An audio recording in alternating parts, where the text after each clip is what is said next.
mañana. La temperatura sigue en 29 grados en la ciudad de Rosario, mucho calor en la ciudad. Y vamos ahora sí a compartir. Viste que venimos bien, solito venimos bien, ¿no, Agos?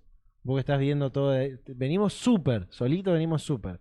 Igual ya extrañamos a las compañeras que vayan mañana porque si no esto es aburrísimo. Por suerte tenemos grandes invitados hoy, grandes invitados para charlar de varias cosas.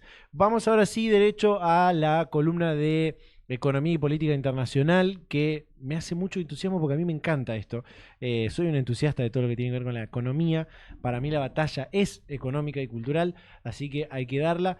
Y bueno, estamos hoy para esta columna internacional con un temazo y ha venido a charlar con nosotros Bruno Guidotti, que es licenciado en Relaciones Internacionales. Ahora le vamos a preguntar que nos cuente bien, que es parte del GEFI, el Grupo de Estudios en Finanzas Internacionales. Bruno, ¿cómo estás? Bienvenido.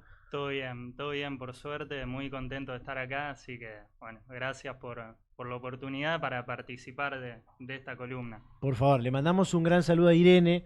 Irene Saco, que es también la coordinadora, podríamos decir, Sí, del grupo de estudio de finanzas internacionales, que bueno, estaba por venir y le surgió una cuestión, pues bueno, hay que dar clases y un montón de cosas sí, que sí. bueno, se podía complicar. Pero bueno, le mandamos un saludo, seguramente va a estar viendo esta columna después cuando quede grabada. En este especial íbamos a hablar de los vínculos de Argentina con los organismos multilaterales de crédito, ¿no? Era más o menos ese el tema. Sí, sí, sí. Centrándonos en el día de hoy en el FMI, en el Bien, Fondo Monetario Internacional. bien. Arrancamos por donde vos quieras, como vos quieras, el tiempo es tuyo, yo te voy preguntando en algún momento alguna cosita así para ordenar, pero para entrar en tema, ¿qué es, para entenderlo así a prueba de dummies, como se dice, Sí, qué sí. es el Fondo Monetario Internacional? ¿Qué son las famosas siglas FMI? Bien. Bueno, el Fondo Monetario Internacional es un organismo multilateral de crédito que ya tiene larga data. Pensando un poco en su originación, nace a posteriori de la Segunda Guerra Mundial, en el seno de lo que fue la conferencia Bretton Woods, que nucleaba especialmente a los dirigentes de las potencias vencedoras de aquella guerra. Bien. Y nace de la mano del Banco Mundial, pero son instituciones muy diferentes una de las otras, y el propósito que tiene desde el comienzo el FMI sería promover la cooperación monetaria internacional como también la estabilidad del sistema financiero internacional. Bien. Lo que habría pasado, solo para mencionar, en la década de los 30, y también pasaba con anterioridad, eran recurrentes las competencias devaluatorias entre los países, más en Europa, más que nada en Europa. Estaba esa política de empobrecimiento del vecino, donde un país devaluaba su moneda. ¿Para qué? Para volverse más competitivo en el comercio internacional. Ahí va. Eso traía, viste, una serie de retalaciones de los competidores y era un círculo bastante vicioso para el comercio internacional. Claro. Entonces, uno de los propósitos en esa cumbre que se establecería el horizonte del sistema monetario y financiero internacional, eh, tratar de tener ciertos recaudos y una institución como el FMI, Bien. que la función principal del FMI es conceder préstamos, ayuda financiera, ¿a quiénes? A los países miembros que forman parte de él, que adhieren a su estatuto, y esta ayuda financiera es para países que tienen problemas en su balanza de pagos. Bien. Y ahí ya tenemos una diferencia, por ejemplo, con el Banco Mundial o otros bancos de desarrollo. El financiamiento va para la estabilización macroeconómica del país que lo solicita, y no es un financiamiento que se destina con fines de desarrollo, y con eso quiero decir a infraestructura para mejorar la competitividad de las empresas, la conectividad, Claro. a servicios esenciales como la salud, la educación, sino que van destinados al Banco Central por solicitud del Estado y para afrontar una crisis que puede ser coyuntural o más estructural de la balanza de pagos. Hay unas imágenes que podemos ir mostrando en esta clase magistral que está haciendo Bruno. No, estaba por decir estamos, pero yo no, pues yo no tengo nada que ver, soy un alumno más. Está Ahí bien. está, bueno, esa es la primera. Ahí está lo de origen, que ya lo contó recién, lo de funciones. Ahí te quiero preguntar algo en cuanto a funciones. Porque en la otra imagen dice son 190 los miembros, ¿no? Sí, 190. sí, sí. O sea, solamente el FMI le va a generar un acuerdo con esos 190 países, con ninguno claro. más. Sí, sí. No hay chance de que hagan una excepción y le presten a un país que no está, ni No, siquiera por consenso de los otros miembros. no. Podría decirse igualmente que tiene una representación casi universal, Claro, porque los países que no forman parte del FMI están contados con los dedos de la mano, claro, claro. son muy pocos. Sí. En términos de organismo multilateral de créditos, por la historia y la importancia, es el que más miembros tiene adheridos. Ujú. Acá si seguimos si seguimos con la presentación, hay una que es una pregunta clave para entender el cómo funciona el FMI, que es cómo tiene guita el FMI. ¿Quién lo financia? Claro, ¿cómo hace para prestar tanta Bueno, guita el FMI, digamos? ¿De dónde qué hace? ¿Vende rifa? ¿Cómo hace? justamente de los Estados miembros. Ahí va. Tiene tres fuentes de financiamiento. La más importante, y como se ve en el gráfico, que es casi un 50% de los recursos que tiene el FMI, son las cuotas Ajá. que aportan aquellos 190 países miembros.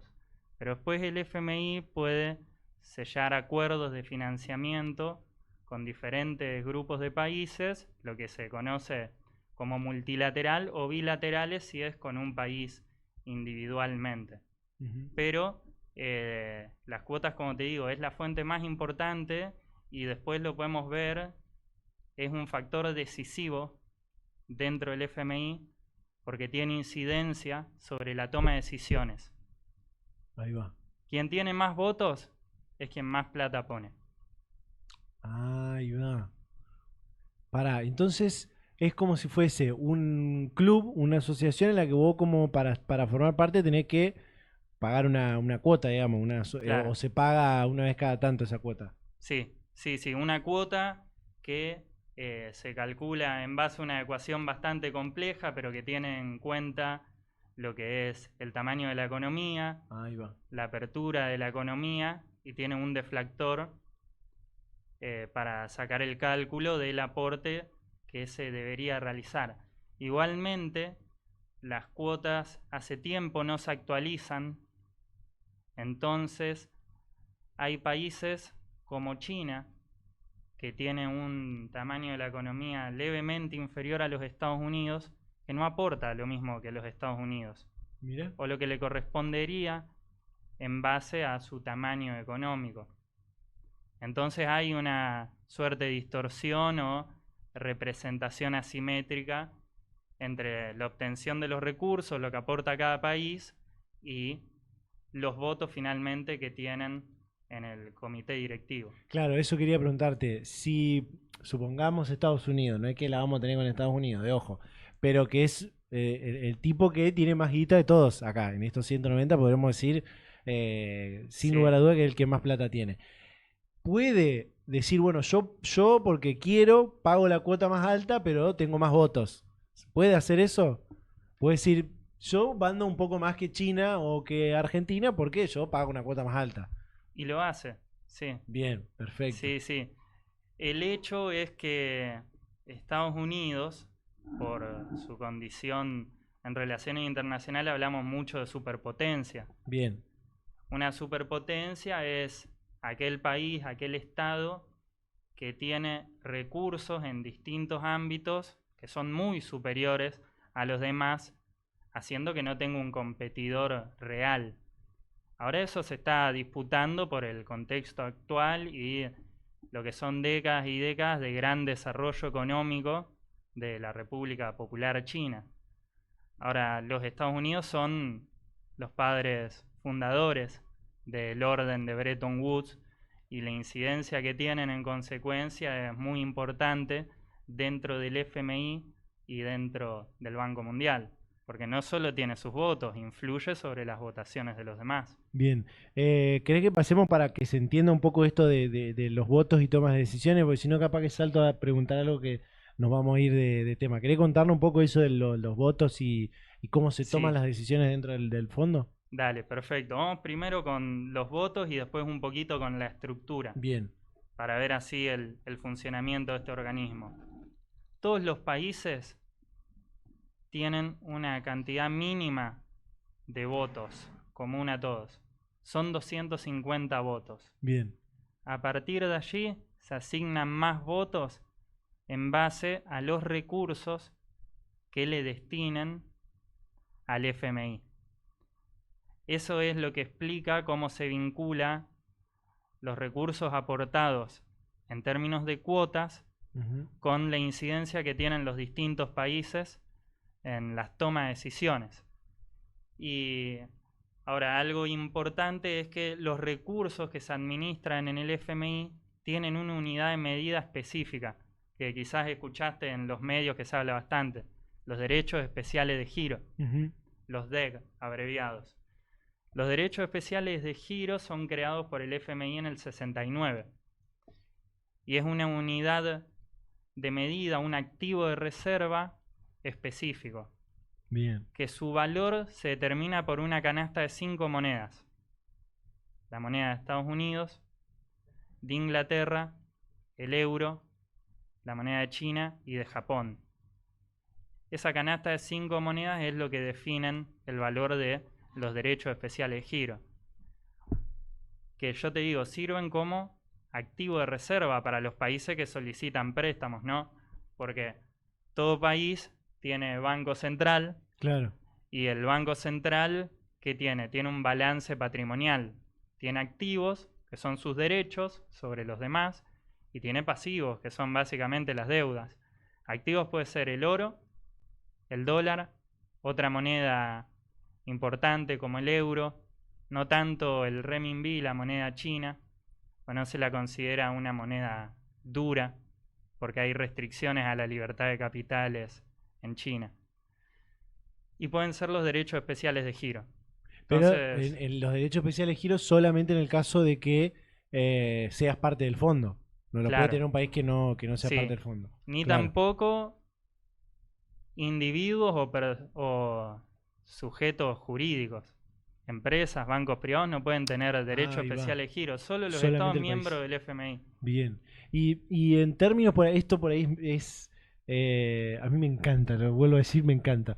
¿Tiene como un valor nominal el DEG? ¿Tiene un valor nominal que vos podés decir, eh, si bien el fondo le prestó a Argentina, no sé, creo que eran 45 o 54 mil Sí. millones, en términos de DEG, ¿cuánto sería eso? ¿Lo mismo? ¿Serían Un 54? DEG vale $1 con 30 centavos. Bien, ahí va.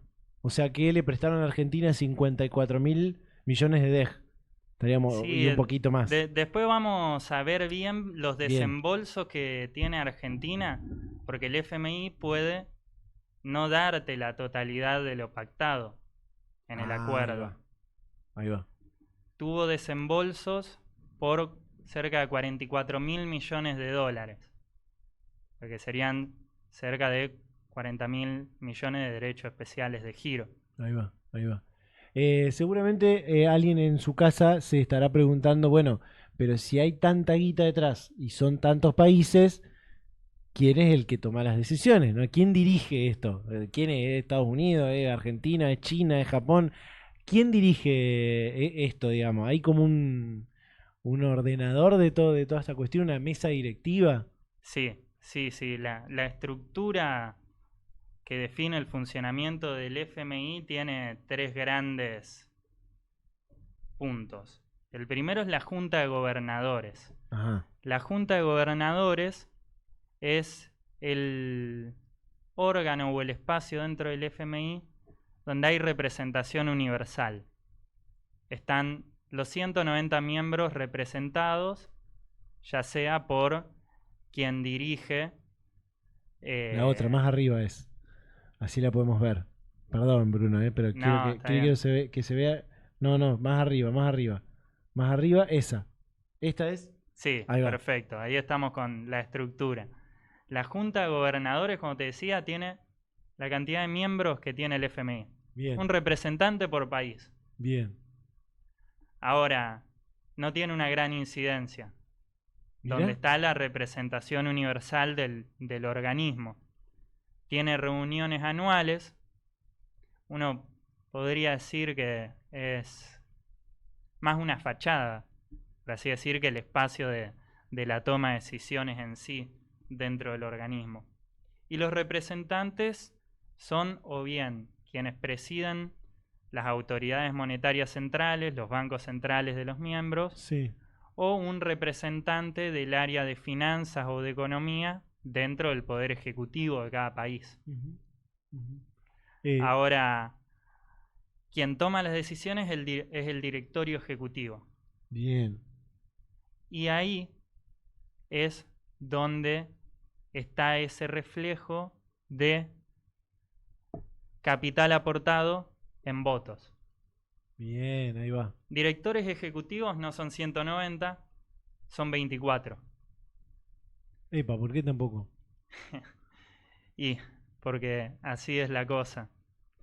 Hay algunos países incluso que tienen un director ejecutivo propio, como Ajá. se puede ver ahí en la presentación: Estados Unidos, Japón, China, Reino Unido, Francia, Alemania, Italia, India, Rusia, Brasil, Arabia Saudí. Brasil tiene, Después, mirá. sí, Brasil representa a Brasil y a Surinam, un vecino olvidado Sí, sí, de Sudamérica. sí, sí, sí. Y bueno, estos 24 directores ejecutivos son quienes encabezan la toma de decisiones sobre los asuntos más importantes del FMI. Claro. El funcionamiento, cambios en su estatuto, en los procedimientos, sobre cómo funciona. Y en última instancia, quienes tienen la última palabra para aprobar o no líneas de créditos a los Estados miembros que les soliciten la ayuda financiera. Bien, bien, ya vamos a ir a eso. ¿Y qué función cumple la señora que estamos viendo ahí? Que a los que son asiduos de leer diarios la habrán visto en fotos con los últimos dos presidentes, dos o tres presidentes. No, creo que dos, porque creo que solamente cuando estaba Macri no estaba ella. Al final, Al final, antes entonces los estaba últimos tres. Christine Lagarde. Bien, los últimos tres presidentes se sacaron fotos con esta señora, Cristalina Georgieva. ¿Qué es ella? Es la directora gerente Ahí va. del FMI. Es, en términos unipersonales, el funcionario de mayor rango del organismo, electo por el directorio ejecutivo Ahí va. por un plazo de 5 años que se le termina más o menos en septiembre de ahora de 2024, porque es electa en 2019, y podría tener posibilidad de reelección por Bien. otros 5 años más. Bien. Si pensamos, se me viene a la cabeza una analogía con Naciones Unidas, ¿viste? ¿Recordás los organismos? Está la Asamblea General. Sí. La Asamblea General están todos los miembros de Naciones Unidas con un voto, pero las decisiones no son vinculantes, no son obligatorias. Eso podría ser la Junta de Gobernadores, donde todos están representados equitativamente y con la misma capacidad de voto, pero lo que es el directorio ejecutivo podría ser como el Consejo de Seguridad. Bien. Es el órgano cuyas decisiones sí son obligatorias sobre los miembros de Naciones Unidas. Bien. Paso a otro tema, así llegamos con el tiempo, porque hay una cosa acá que vamos a poder después explicar, vas a poder explicar, mejor dicho, cómo es la relación de Argentina con el fondo, y tiene que ver con cómo se organiza el tema préstamos, digamos. O sea, te pueden prestar la guita que vos quieras, se hace un análisis primero, el país miembro va y dice, che, yo necesito que sí o sí me presten 30.000 millones porque tengo que solucionar esto, y el fondo dice, bueno, no te podemos prestar 30, te podemos prestar 25. O sea, ¿hay Bien. ese tipo de cosas o cómo se generan los acuerdos? Bien, el FMI tiene más de 10 líneas de financiamiento. Ahí va. Esa oferta diversificada, si se quiere, tiene la razón de ser en que pueda adecuarse al Estado miembro en particular que solicita la asistencia financiera. Bien. La regla generalmente es que para aquellos países de menores ingresos Ujú. haya condiciones más flexibles en los préstamos. Bien. Más flexibles en términos de los desembolsos que se puedan realizar, pero también en términos de los reembolsos, que es el pago, la devolución. Claro. Porque si uno piensa qué es lo más importante de toda deuda, Poder pagarla. sí, también. Pero los tres términos más importantes es el capital, que es lo que vos recibís, Claro. los intereses sobre Claro. el capital y la fecha de pago. Vamos a repasarlos. ¿Cómo era? Era Bien, el capital, que es el dinero, lo que te presta el fondo. claro, que te presta el fondo. Ajá. Los intereses sobre ese dinero Ahí va. y la fecha de pago, los Claro. reembolsos, donde Claro, uno devuelve lo que le desembolsó el fondo. claro. No te iba a hacerte una pregunta, pero la vamos a dejar para después porque está dentro de la filmina. Acá hay algunos ejemplos que trajiste que más o menos hablan de algunos, de lo que entiendo son los más importantes, ¿no? Sí, sí, sí. Como te dije, son muchas las líneas de crédito, se volvería muy extenso presentarlas en detalle. Y las que traje a colación son 4. Ujú. El acuerdo de stand-by, el acuerdo de facilidades extendidas, la línea de crédito flexible y el instrumento de financiamiento rápido. Ujú. Te los voy a separar un poco y Dale. vamos a tratar de traerlo bien a tierra. Los dos primeros nos suenan. Sí. A mí me resuenan. Son los que solicita Argentina. Sí. El de stand-by es en 2018. Ujú. El de facilidades extendidas es en 2022. Uno con Macri, otro con Alberto Fernández, ¿no? Ahora, el stand-by tiene una duración o está centrado más en el corto plazo. Claro. Los desembolsos se hacen al cabo de 1 o 2 años. Están definidos el acceso a financiamiento. Un Estado puede solicitar hasta el 145% de su cuota si tiene un acceso normal. Puede tener acceso excepcional también. O pueden variar el desarrollo de los desembolsos en ese tramo. De su cuota de lo que aporta el fondo. Claro. Ahí va. Vos mirá. aportás 100 pesos y solicitás un acuerdo stand-by hasta 145. Bien. El acceso normal. Estamos entendiendo cómo funciona el fondo, ojo. Ahora, si te dan un acceso especial, extraordinario, puede ser ampliamente superior. Te doy un ejemplo A ver. para mencionar y después se puede ver. El acuerdo stand-by de 2018 nos dieron, por esos teóricamente 55.000 millones de dólares, pero que se desembolsaron en la práctica 44, 45.000, Ujú. el 1100% de la cuota que aporta Argentina. Uf. Eso es una apuesta política, sin lugar a dudas. Más despacio. Perdón, me pongo medio fantinesco. Sí. El 1100%, o sea, la cuota de Argentina sería ¿cuánto entonces? La Serían cuota de Argentina gira en torno a los 4.000 millones de dólares. y nos dieron el 1100%. Es una locura. Sí. Es una locura. Va, nos dieron, no, a mí no me dieron nada, porque yo no toqué un no, mango de ojalá. eso. Pero ojalá me hubiesen dado el 1%, ¿no? Que me sabés cómo te arregla la vida. A mí no me dieron nada. Pero, digo, le dieron al gobierno en ese momento. Vos decís, es una apuesta política esto de dar el 1100%. Es por lejos el acuerdo más grande de la historia del FMI. y lo que nos deja como el mayor deudor. Mirá. Debemos casi el 30% del total de la deuda del FMI. Tremendo. Sí. Siendo un país que representa el 0,5% de la producción mundial, del PBI, como se dice, a nivel global, mirá lo ínfimo que somos ahora en términos del FMI. Por lo que te digo, una apuesta, un alineamiento de intereses entre Buenos Aires y Washington. En ese entonces estaba Donald Trump. Claro. Uno puede ver quizás hasta la discrecionalidad que puede haber en estos organismos, si se quiere. Claro, bueno, también un poco le costó a quien era la directora en ese momento, si mal no recuerdo, su imagen dentro del directorio al decir, che, pero parece que te zarpaste con el crédito que le mandaste a Argentina, ¿no? Es Claro, como medio raro. un criterio fundamental para toda institución que presta dinero es contemplar la capacidad de pago Sí, del deudor.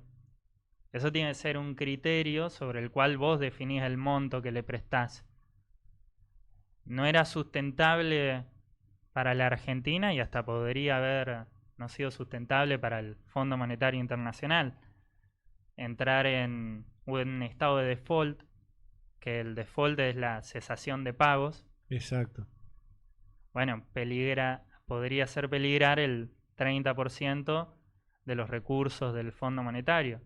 Incluso eso a quién afectaría, bueno, al resto de miembros. Si estuvieran en una situación crítica de su balanza de pagos y necesitan financiamiento, podrían no obtenerlo. Bien.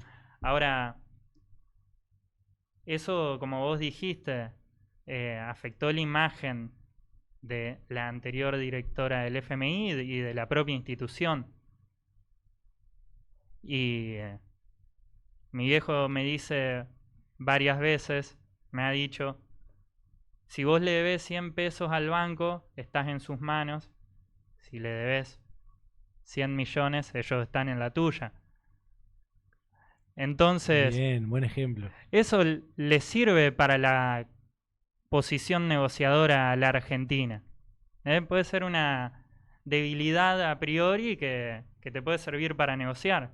Vos le decís, ojo, mirá que si yo no te pago, que tenés mala imagen ante la comunidad internacional, y bueno, y también peligran tus propios fondos, Claro. tus propios recursos financieros. No, y también se pueden molestar los otros países porque decir, che, si Argentina no puede pagar, capaz que nosotros vamos a tener que salir a cubrir lo que Argentina no te puede pagar. No sé si eso existe, sería icónico. Realmente que los otros Que arranquemos una ola 189 de países defaults. tienen que pagar la deuda de Argentina. Sería icónico. Igualmente, un default no es para nada deseable. O sea, Para ninguno. los costos para el país son inmensos. Claro. Ya pasó en el 2001 con el default de Argentina, pero no defaultió con el FMI, defaultió con acreedores privados. Y eso te deja como un paria financiero. ¿Un cómo? Un paria. Ahí va. No había O sea, entendido nada. no vas a tener acceso a otros organismos multilaterales de crédito. Las represalias pueden ser gigantescas. Ujú, ujú. Eh, Ahí estábamos mostrando recién más o menos cómo arrancó la relación de Argentina con el fondo. ¿20 préstamos tuvo Argentina sí, al fondo? más de 20. Más de 20. Tremendo. Un compañero del grupo de estudio hizo la tesis respecto al FMI, y un dato llamativo es que más o menos los 70 años de relación con el organismo, solo un tercio no estuvimos bajo un programa del FMI. Es tremendo ese dato. Ahora, ¿cuándo ingresa Argentina? En el 56, con el gobierno de facto de Aramburu. Bien. Desde ese entonces se dan esos más de 20 acuerdos por financiamiento con el FMI. que en su mayoría son de stand-by, algunos de facilidades extendidas. Y así como en muy resumidas cuentas, más o menos, no te pido que entremos profundicemos mucho porque no nos va a dar el tiempo, pero en su mayoría, para qué se le pedía al fondo? ¿Para equilibrar esa famosa balanza de pagos? Sí, sí, siempre es en relación a la balanza de pagos. Pero Sí. para tener una moneda más competitiva, o cuál es la premisa por la que el gobierno, bueno, más allá de los gobiernos de facto que por ahí piensan de otra manera, pero de otros gobiernos decir, che, tenemos que ir al fondo sí o sí. Y el Fondo Monetario es el prestamista de última instancia. Bien, Se le dice así. Es al lugar al que podés recurrir para obtener fondos que de otra forma no podrías tener acceso. claro, claro. Eh, si, por ejemplo, vos tenés un alto riesgo país, eso que el riesgo país pondera el riesgo en distintas dimensiones de un país, ¿no? A mayor riesgo país, mayor va a ser la tasa de interés que tiene el Estado para emitir sus bonos. Mayor sería la deuda. Entonces, por Claro, ahí un país que no tiene un bajo riesgo país y en consecuencia un buen acceso a los mercados de capitales, puede no quedarle otra que proceder al Fondo Monetario. claro. Pero lo que es más o menos la historia de la deuda externa argentina tiene su hito con el proceso de reorganización nacional. Claro. Ahí es cuando Argentina, que pasa a ser de un país relativamente desendeudado y que en décadas pasadas fue acreedor de otros países, los 50, éramos acreedores de Italia, de España, por darte un ejemplo, eh, empieza a tener un círculo bastante vicioso con su macroeconomía y con el endeudamiento. Endeudamiento que siempre encuentra su raíz, excepto que quizás haya razones que no son de público conocimiento, en el déficit fiscal. Bien. Clave eso. Sí, sí, es un tema Es complejo, pero no es menor. clave. Sí, sí, es clave la idea, tener esa idea. Quiero hacerte las últimas preguntas que tienen que ver con, recién nombrabas y dabas los ejemplos de los últimos dos acuerdos, porque si no, si nos tenemos que ir muy para atrás, por ahí la audiencia del programa ya se pierde, o algunos quizás no habían nacido en esos momentos. Pero para ir a estos últimos dos, que uno es el del 2018, que es el principal, y después está el que decías, el reacuerdo, podríamos decir, del 2022. Bien, sí, ¿Qué sí. pasó en el primero y qué pasó después en el segundo? Bien. El segundo es una consecuencia natural del primero, así que Bien, arrancamos por ahí. Ya te adelanté que es decisiva la incidencia de Estados Unidos, sí, la presión del gobierno de Trump sobre el FMI y con muchas resistencias, porque el staff profesional del FMI ya tenía sus cuestionamientos de darle tamaña ayuda a la Argentina, claro.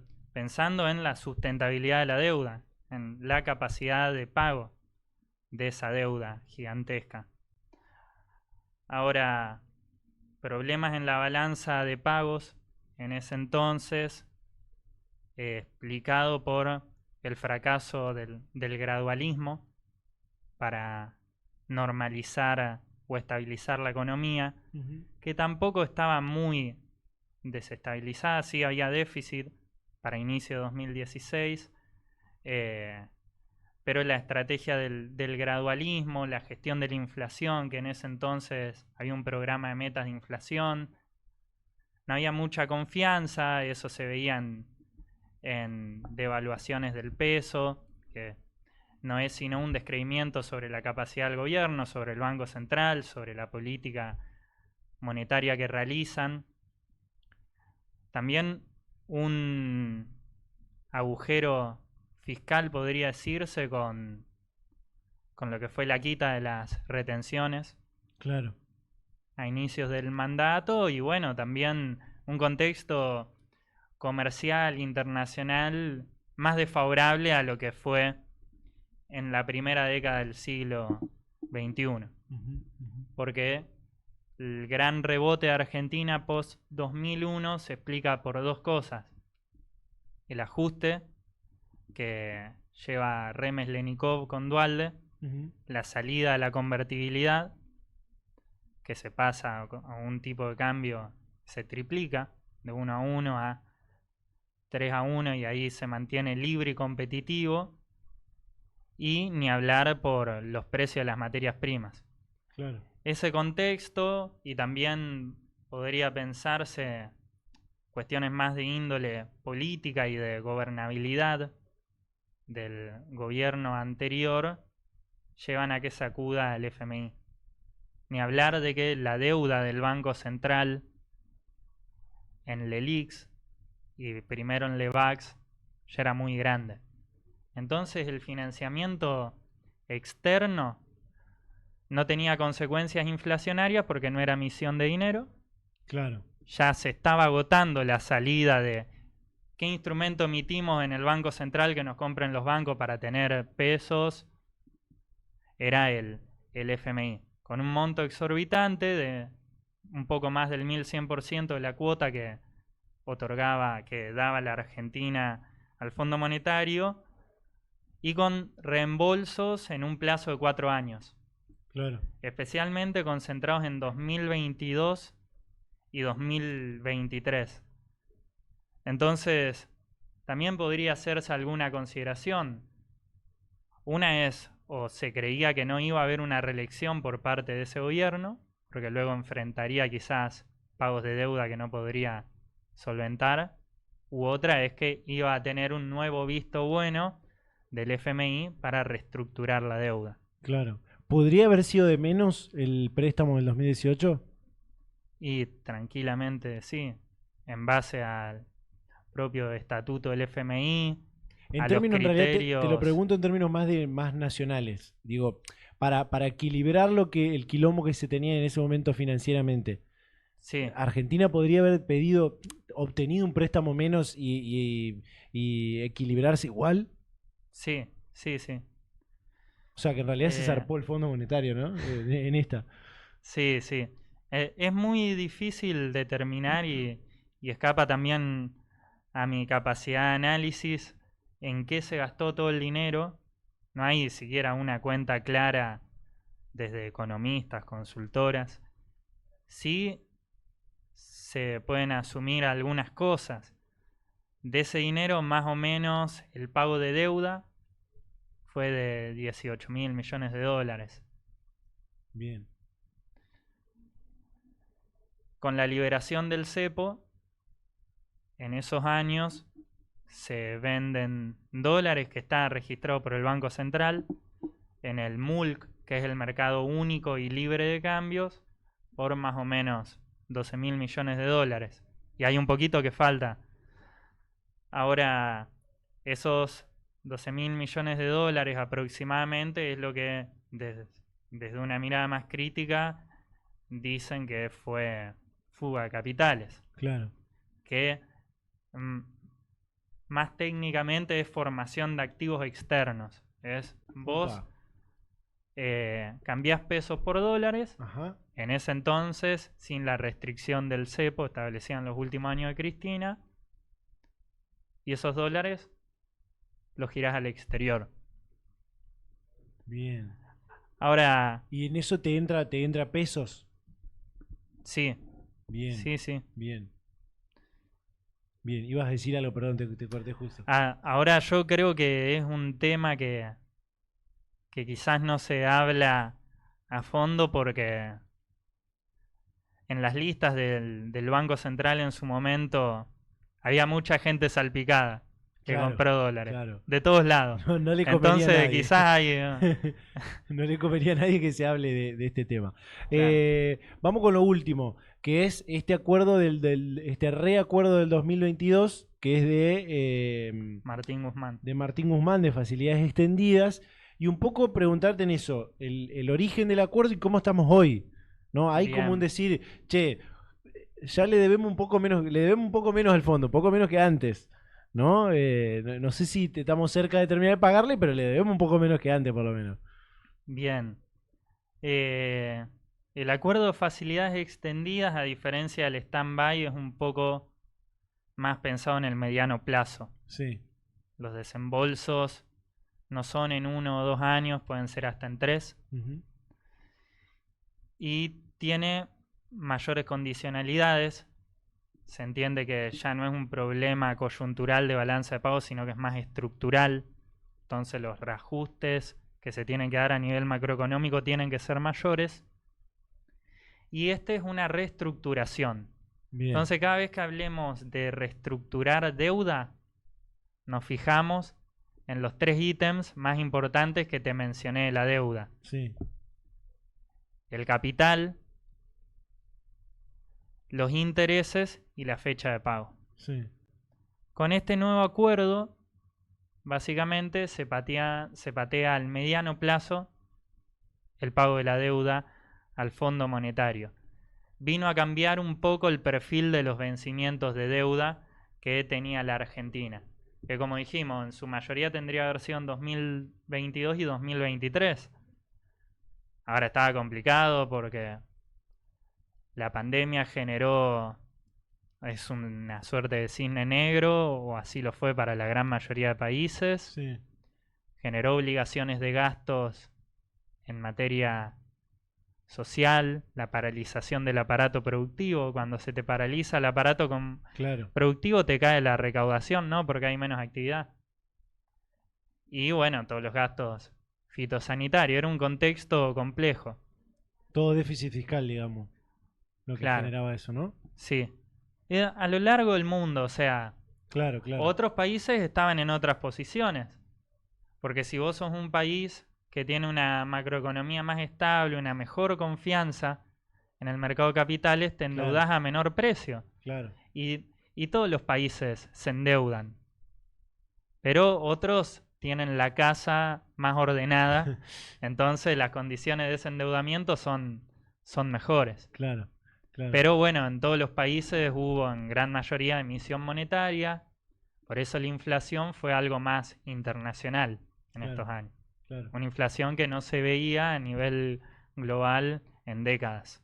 Ujú, ujú, ujú. En ese contexto se procede a iniciar las charlas con el fondo, que ya había algunos puntos de partida. Entre acuerdo y acuerdo, y apenas iniciado el gobierno de Alberto Fernández, se reestructuró la deuda con acreedores privados. Ujú. Eso es importante porque ¿qué le demuestra al sistema financiero internacional? Que tenés voluntad de pago. Claro, Que no viniste a patear el tablero y decir, no, yo no pago, sino que querés arreglar las cosas. Hubo también, eh, luego de que va terminando el acuerdo stand-by, o a medida que iba evolucionando, un reconocimiento del FMI de que los objetivos de ese acuerdo no se alcanzaron, bien. y está reflejado en todos los indicadores de la administración Macri. Entonces, la posición y el acercamiento con el condimento de la pandemia favoreció a las negociaciones, Claro, que, como te digo, eh, viene más que nada a que se cambie el perfil de vencimiento. bien, bien.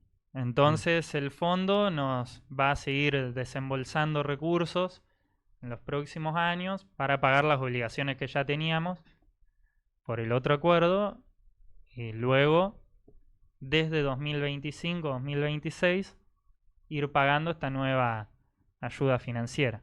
Bien, espectacular, espectacular. La verdad que estoy para ir a discutir el acuerdo con Cristalina Georgieva, ¿eh? Ya entendí todo, todo entendí. Así que mañana hago un Zoom con ella. Mañana, ya lo empiezo a gestionar. ¿Eh? Estamos, lo hacemos acá en vivo de última. ¿Eh? Que dé la cara. Necesito a alguien que me traduzca inglés, Ezequiel Townsend. ¿Usted puede? Listo, listo, ya tengo traductor. Bruno, gracias por participar de esta columna. Han quedado dudas, pero la vamos a dejar seguramente para alguna otra columna en la que podamos hablar en particular de cómo está Argentina hacia el futuro, ¿no? Con esto del acuerdo. Lo vamos a dejar para la próxima columna seguramente, ya con Ire acá con nosotros quizás.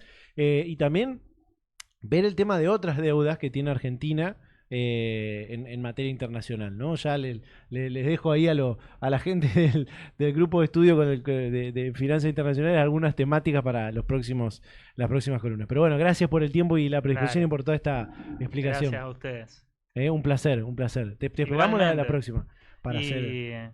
Y bueno, está bueno eso y para un próximo encuentro y quizás para la audiencia ir esquematizando los tipos de deuda Bien. y que se comprenda lo que es deuda interna, deuda en pesos, deuda externa, si es externa con acreedores privados o con organismos multilaterales, Bien. y así se va aclarando un poco más el panorama. Bien, ya tenemos el tema para la próxima. Argentina deudora se va a llamar, va a ser el título de la próxima. Gracias, Bruno, nuevamente. Bueno, gracias a vos. Un placer. Nos vamos a un cortecito y ya nos queda la última hora de Generación Rota.